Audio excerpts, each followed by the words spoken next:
નમસ્કાર વાલા પેન્શનર મિત્રો, નિવૃત્ત કર્મચારી મિત્રો, ભાઈઓ તથા બહેનો, સ્વાગત છે તમારું આપણી પોતાની યુટ્યુબ ચેનલ પેન્શન ગુજરાતમાં। તો મિત્રો, આજે અમે એકવાર આપના માટે લઈને આવ્યા છીએ એક ખૂબ જ મહત્વપૂર્ણ અને ચર્ચાસ્પદ સમાચાર વિશે।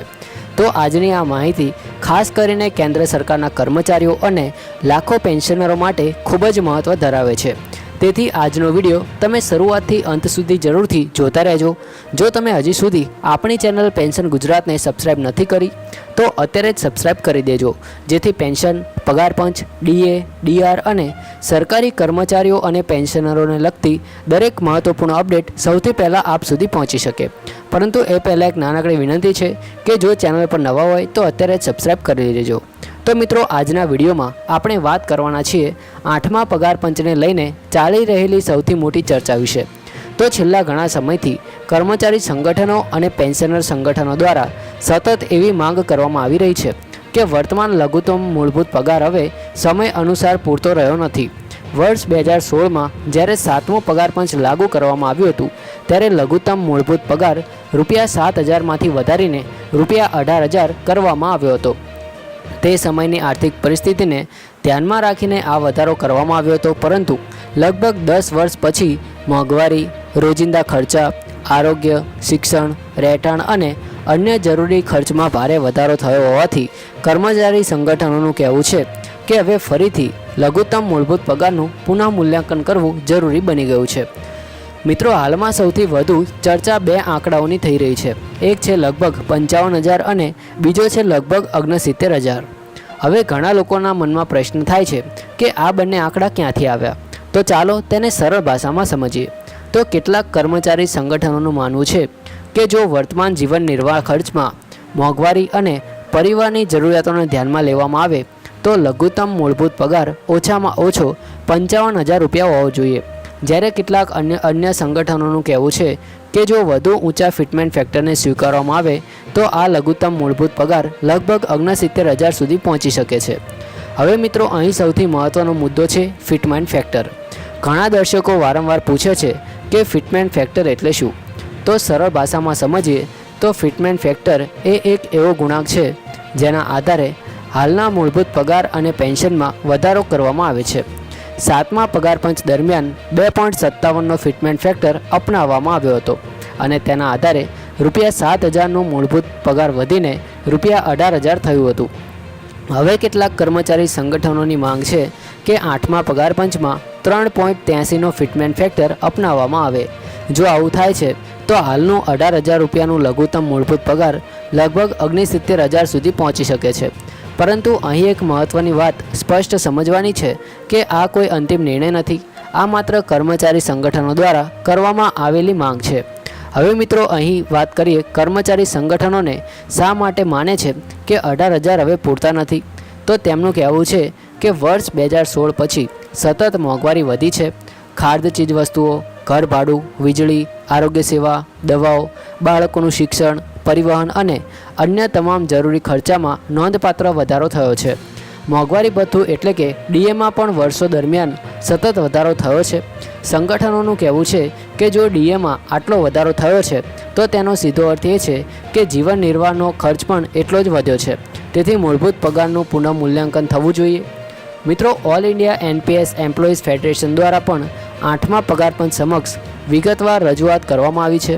ફેડરેશનનું કહેવું છે કે 7મા પગાર પંચ દરમિયાન જે પરિવાર મોડેલ અપનાવવામાં આવ્યો હતો તે આજના સમયમાં પૂરતો નથી।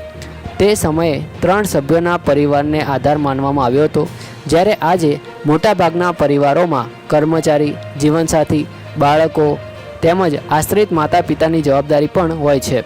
એટલે હવે પરિવારની ગણતરી 3 સભ્યોથી વધારીને 5 સભ્યોના આધારે થવી જોઈએ। જો આ અભિગમ સ્વીકારવામાં આવે તો લઘુત્તમ વેતનનું માળખું પણ બદલાઈ શકે છે।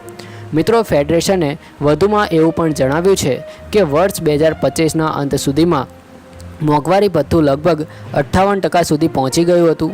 આ દર્શાવે છે કે કેટલાક વર્ષોમાં જીવન નિર્વાહનો ખર્ચ ખૂબ વધી ગયો છે। એટલે કર્મચારી સંગઠનોનું માનવું છે કે હવે ફક્ત ડીએ વધારવાથી કામ નહીં ચાલે, પરંતુ મૂળભૂત પગાર અને પેન્શનના માળખામાં પણ યોગ્ય સુધારો થવો જોઈએ। હવે મિત્રો, એક મહત્ત્વની વાત સમજવી ખૂબ જ જરૂરી છે કે હાલમાં સોશિયલ મીડિયા અને વિવિધ માધ્યમોમાં 69,000ના લઘુત્તમ પગારની ઘણી ચર્ચા ચાલી રહી છે, પરંતુ અત્યાર સુધી સરકાર દ્વારા આ અંગે કોઈ સત્તાવાર જાહેરાત કરવામાં આવી નથી. 8મું પગાર પંચ હજુ પરામર્શના તબક્કામાં છે. વિવિધ કર્મચારી સંગઠનો અને પેન્શનર સંગઠનો પોતાની માંગણીઓ કમિશન સમક્ષ રજૂ કરી રહ્યા છે. અંતિમ ભલામણો તૈયાર થયા પછી જ સરકાર તેની ઉપર નિર્ણય લેશે. મિત્રો, હવે એક બીજો મહત્વપૂર્ણ પ્રશ્ન એ છે કે જો 8મા પગાર પંચમાં લઘુત્તમ મૂળભૂત પગારમાં વધારો કરવામાં આવશે તો તેની સીધી અસર માત્ર કર્મચારીઓના પગાર પર જ પડશે કે પછી પેન્શનરોને પણ તેનો લાભ મળશે? તો મિત્રો, સામાન્ય રીતે જ્યારે પણ નવું પગાર પંચ અમલમાં આવે છે ત્યારે કર્મચારીઓના પગારની સાથે સાથે પેન્શનરોના પેન્શન માળખામાં પણ જરૂરી સુધારા કરવામાં આવે છે. એટલે જ લાખો પેન્શનરોની નજર હાલમાં 8મા પગાર પંચની ભલામણો પર ટકેલી છે. જો કે ફરી એકવાર સ્પષ્ટ કરી દઈએ કે હાલમાં કોઈ પણ પ્રકારનો નવો પેન્શન દર અથવા નવી પેન્શન ટેબલ જાહેર કરવામાં આવી નથી. તેથી સોશિયલ મીડિયા પર ચાલી રહેલા દાવાઓને અંતિમ સત્ય માનવું યોગ્ય નથી.